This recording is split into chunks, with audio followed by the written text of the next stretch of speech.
my next guest is an 18-year-old who just started her freshman year at Harvard, which she attends on a full ride. Okay, now here's the remarkable part. At her high school graduation, she was awarded a $40,000 scholarship that she could use for expenses, but she turned it down.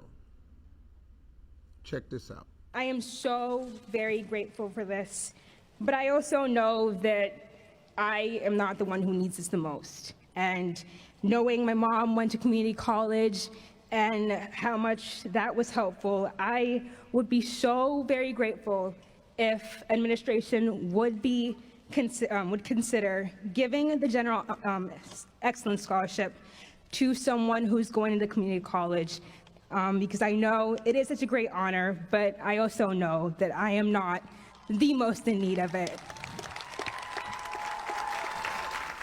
Please welcome Verda Anna.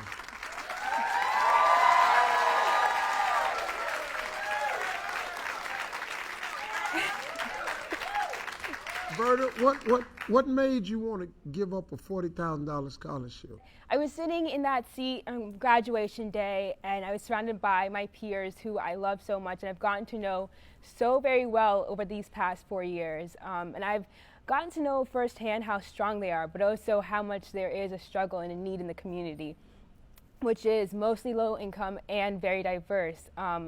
And so, I'm sitting there and I've gotten awarded this $40,000 scholarship, and I know that I have, my tuition paid for, my room paid for by Harvard.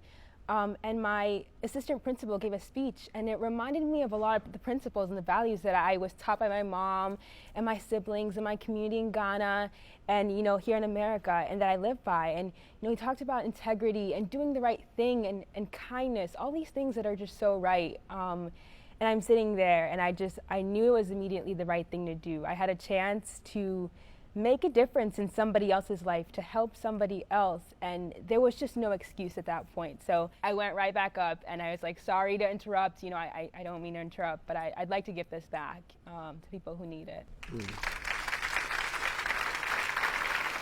Your family's originally from Ghana, what part? We're from Accra. Accra? Yes. I've been there many times. I've heard. Oh, you know? I know. What was your life like as a little girl in Accra? Was education always extremely important to you? Yeah, that was... Oh, you've been smart your whole life? Because I don't know what you got in your hand, but I ain't never had one of them. Yeah, I think that education was always so important. Growing up with my mom, she would take us to the libraries and kind of, let us know how important that was us coming to America in the plane. But coming to America. Yes, wow. Yeah. But she would always let us know that education is really one of our strongest tools to get out of poverty. And when we came to America, actually, I remember I was behind the reading standard, the math standard. And so my mom was like, no, we're going to work on this. So she put me in the after school program, and I would be in school, the before school program. So I was just in school all the time. And, that really created a foundation for me to really start loving to learn all over again. So now we have a clip of the moment that you found out you had been accepted to Harvard on a full ride. Let's take a look.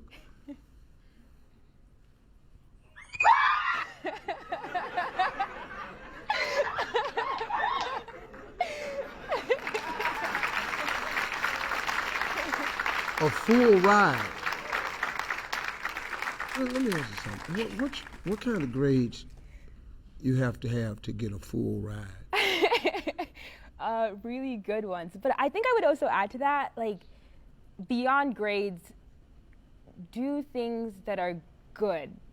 And not just for yourself. Grades are good for you, but I in high school realized that we were getting a lot of students from immigrant students, but there wasn't really a structure to help students kind of get welcomed into school and assimilate. So I created that in a program and had teachers working on it, students working on it, got the team together, a whole community together to work on that. So it's beyond just grades. Those are so important, but also keep your eyes open. What does the community need? What do people need to make their lives better? And then go out of your way to do that. Everyone can do that.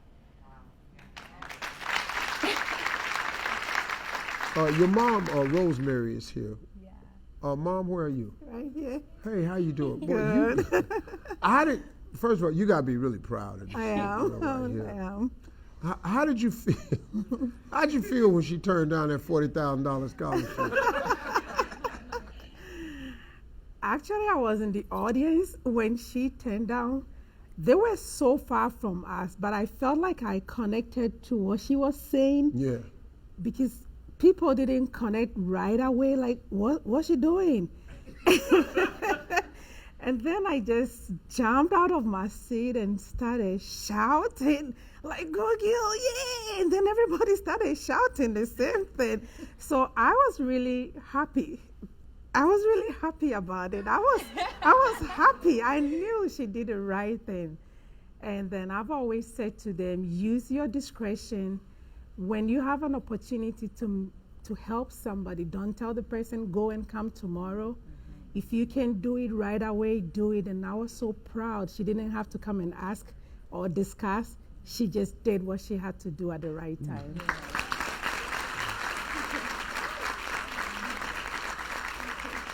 You're very fortunate. I'm not from that type of family. I am very fortunate. I recognize that. I do recognize Because when she that. jumped up, if my daddy had jumped up, my mother wouldn't have did that because my mama was saved, but my daddy wasn't. My daddy would have jumped up. Everybody would have knew it was a problem about that 40,000. It would have been great. Hey, listen, I hear your mom is about to become a college graduate. You're about to graduate from college. Yeah.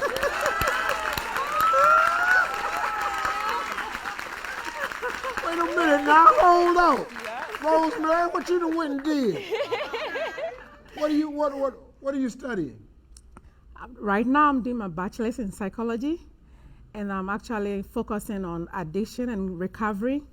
I just finished my 2 years with Bible school, and I want to add this one to it to understand what people go through with addiction and how best I can be there to help them as they recover.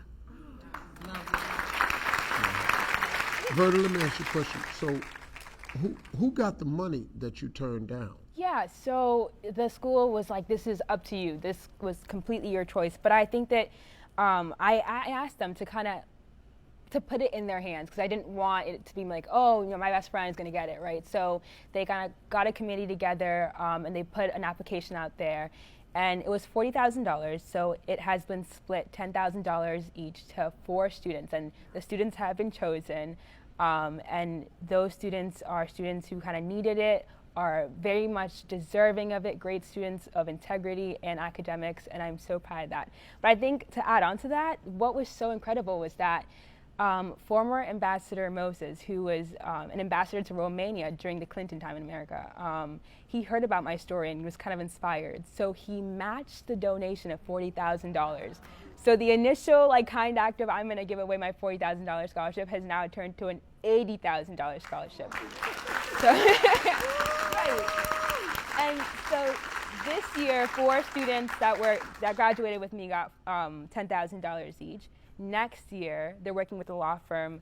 I'm assuming 4 more students will get it. And then, as if that wasn't enough, a local community, a local city around us, Lowell, people from there heard about it, a couple, and they were inspired. So they created a scholarship for community college students, and they are doing their own thing over there. I have nothing to do with it, but I'm so glad that I inspired that. I mean, I've never been to Lowell. There's but nowhere in that's here great. she 18. This just ain't nowhere in the world she 18. This don't make no damn sense. Yes. I want to introduce you to my youngest son, but he's stupid. Y'all don't know what y'all gonna sit around and talk about. Giving away 40,000. Who do that? All right, so let me ask you this question. You're going to Harvard. You have any idea where you'd like for this Harvard education to take you? Yeah, I do. I knew you did. She said, yeah, I do. Yeah.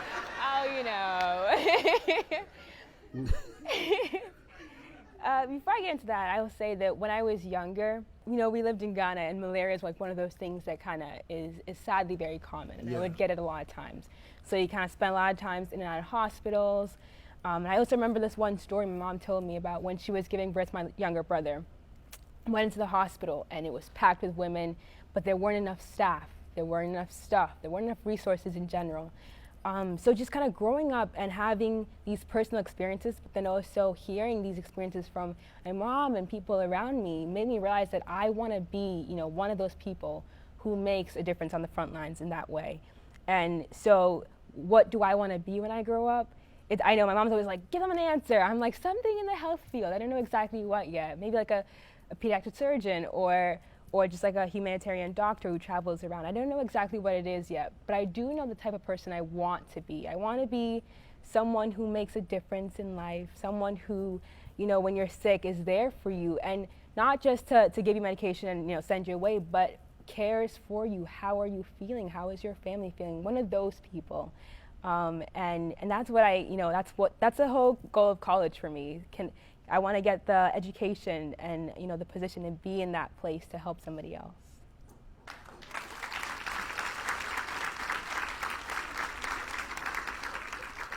I'm gonna just take a chance. Listen, he can draw. He could take good pictures. He's in his early 20s right now, so he got to wait a little while. But you'll probably get your degree in like, what, a year and a half or something? And then, then you'll be 19 and a half.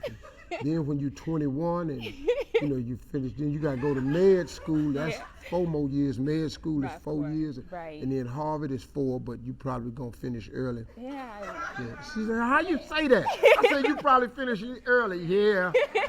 What? I barely got out of high school.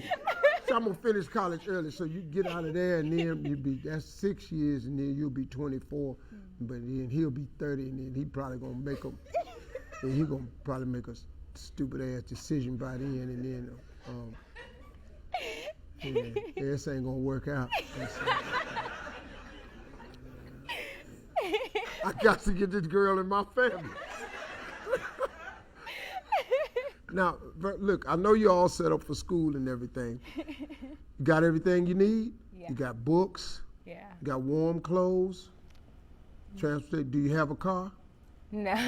You ain't got no car? No. She doesn't know how to drive. She just started last week. I know. I started 2 days ago. Learning how to drive? Yeah. Oh, you finna tear something up.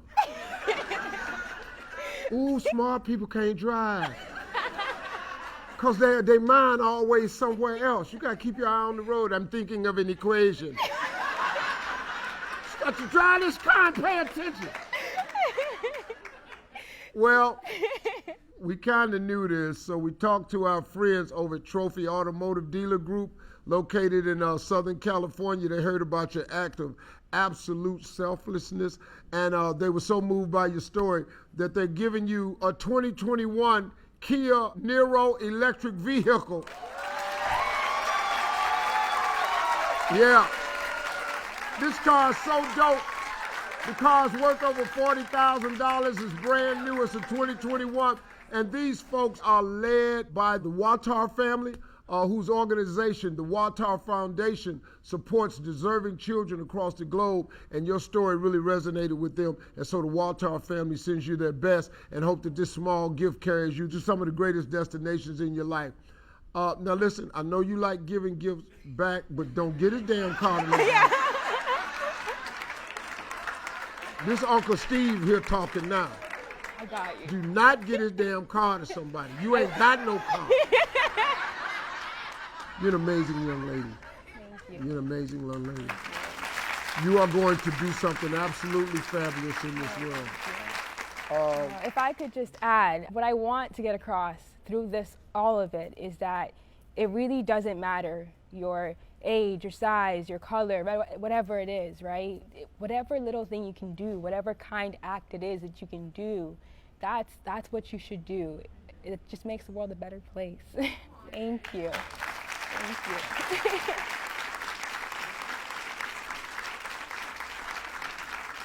This calls to you. This you. Yeah. She was behind when she came here. She got a full ride to Harvard now.